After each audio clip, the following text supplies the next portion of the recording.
inaonekana ni funga tu, mwezi umefika, watu wanafunga kwa imani kwamba wao ni Waislamu, wamezaliwa Waislamu, na anafahamu tokea kifungo macho kwake. Ukifika mwezi wa Shabani watu wanatwanga mdalasini, wanatwanga pilipili manga, wanatwanga uzile, mwezi kutongia uji ule. Kwa hivyo shamra inakuwa ni katika climate ya Ramadhani ile, na yeye yumo katika Ramadhani, hajajua ni siri gani iliyopo ndani ya Ramadhani.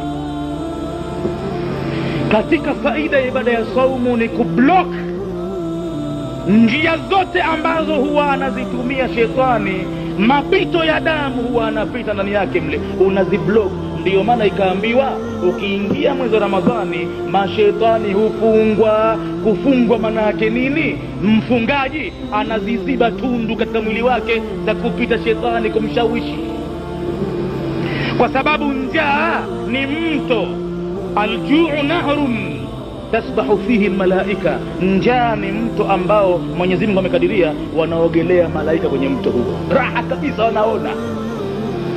Unapokuwa na njaa kidogo hivi unakuwa mwepesi, moyo wako unakuwa si mzito. Unaposhiba basi mpaka moyo unakuwa mzito. Unapokuwa mzito unaelemewa sana na shetani. Mawazo yako hapo hayaji katika kumtii Mwenyezi Mungu. Mshibe inamleta mtu mawazo ya matamanio, vipi ataweza kujistarehesha, vipi apumzike, vipi namna halale. Peleleza namna utavyokuala au limit pale magharibi. Kama utazidisha mipaka iliyowekwa, utaanza kuona kwamba ibada zinakushinda kwa usiku ule.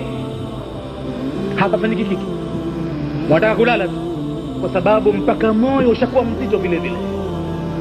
Lakini kama utaweka balance, kiwiliwili iwe kitepesi, unakiweza kucontrol, utakionea raha namna unavyovitupa na kukiinua katika ibada kabisa, huchoki. Kwa hivyo aljuu nahrun, mto ni njaa ni mto, tasbahu fihi almalaika, wanaogelea ndani yake malaika. Washab'anu nahrun tasbahu fihi shayatinu, na shibe ni mto ambao wanaogelea ndani yake mashetani. Sheti unawakosha barabara kuwajazia maji top katika swimming pool yao. Wana swimming pool yao mashetani katika mwili wako binadamu. Ndiyo maana Mtume akasema ma mala ibnu adama wi'aan, hajapata kujaza mwanadamu chombo ni swimming pool ulionayo, sharran, swimming pool mbaya mno, min batnihi, kuliko alipojaza tumbo lake. Ukilijaza hilo umewajazia maji katika mto wa shetani, wanakuja kwa wingi. Sasa wanasema watakoga leo mpaka usiku uche, kucha atakoga leo, kwa sababu ushajazia maji. Na maji yakikupwa hamna, ina maana kwamba hapakogeki, hapa pigiki mbizi. Ile bahari imekuwa chafu, chini pengine inaonekana mawe matupu, mfano wa bahari. Pengine kuna miba ya uyumba, kuna magae, kuna mawe yanachinja, yanakata. Matokeo yake shetani anaamua kuhama bahari ile, kuhama mwili ule. Haumfai, halipati lake pale. Ma mala ibnu adama wi'aan, hajapata kujaza mwanadamu chombo, sharran, kibaya zaidi, min batnihi, kuliko atapojaza tumbo lake, kuliko atakapojaza tumbo, amejaza chombo kibaya mno. Bihasbi ibn adam lukaimat, inamtosha mwanadamu tonge 2-3 yukimna sulbahu, za kuweza kusimamisha mgongo wake, akawe yuhai mzima kwa ajili ya kumtii Mwenyezi Mungu. Akatoka nyumbani kwake akaenda kibaruani akafanya kazi, yeye yuhai.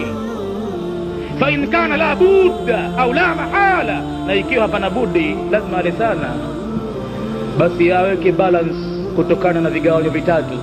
Fa thuluthun li ta'amihi, ajaribu kugawa huko nakula, aseme thuluthu hii ni kwa ajili ya chakula changu, na iweka kwa balance. Na halafu abakishe mambo maalum. Wa thuluthun li sharabihi, abakishe thuluthi nzima kwa ajili ya maji, anye maji ya kutosha. Halafu abakishe thuluthi nzima. Wa thuluthun li nafasihi, na thuluthi nzima iwe ni kwa ajili ya pumzi zake, apumue vizuri sana, iwe inaingia oxygen na yeye anatoa hewa chafu, inaingia safi kwa mpango mzuri kabisa, bila ya kuwa amecollapse, mbavu ziko juu, kavimbiwa, chakula kinamjia harufu mbaya, anataka kutapika. Isifike stage hiyo.